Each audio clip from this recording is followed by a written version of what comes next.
আসসালামু আলাইকুম এভরিওয়ান, কেমন আছেন সবাই? আশা করি ভালো আছেন। প্রতিদিনের মতো আমি আবারও চলে আসলাম before and after hair colour transformation ওয়ার্কের শর্ট ব্লগ ভিডিও নিয়ে। সো বিফোর হেয়ার দেখে আপনারা বুঝতে পারছেন যে আপুর ফ্রন্টে একগুচ্ছ গ্রে হেয়ার এবং আপুর রিভ এক্সক্লুসিভে আসছে যেন একটা গ্রে হেয়ার কভারেজ একটা হেয়ার কালার করে দিই, সেই সাথে আপুর লুকটাতেও একটা চেঞ্জ আসে। By the way, hair colour করার আগে সবসময় যেটা করি, আপুদের হেয়ারের কন্ডিশনটা আমি দেখি। এই যে আপুর হেয়ারটা দেখেন, একদম ভাঙা ভাঙা ছিল হেয়ার।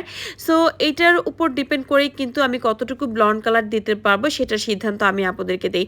এবং আমি আপুকে বলেও নিয়েছিলাম যে আপু, আপনার হেয়ারে এক্সট্রিম অ্যাশ করা যাবে না, বাট আমি আপনার হেয়ারের কন্ডিশন বুঝে যতটুকু অ্যাশ করে দিব সেটা কিন্তু অবশ্যই খারাপ হবে না। এবং ফাইনাল রেজাল্ট কিন্তু আপনারা অলরেডি দেখেছেন। আর আপুকে খুব সুন্দর একটা হেয়ার কাট আমি করে দিয়েছিলাম, আর হেয়ার কাটের জন্য কোনো এক্সট্রা চার্জ নেইনি। আপনারা যারা আমাদের কাছে হেয়ার কালার করবেন সেই সাথে হেয়ার কালারের সাথে কিন্তু কমপ্লিমেন্টারি একটা হেয়ার কাটও পেয়ে যাচ্ছেন। ওকে।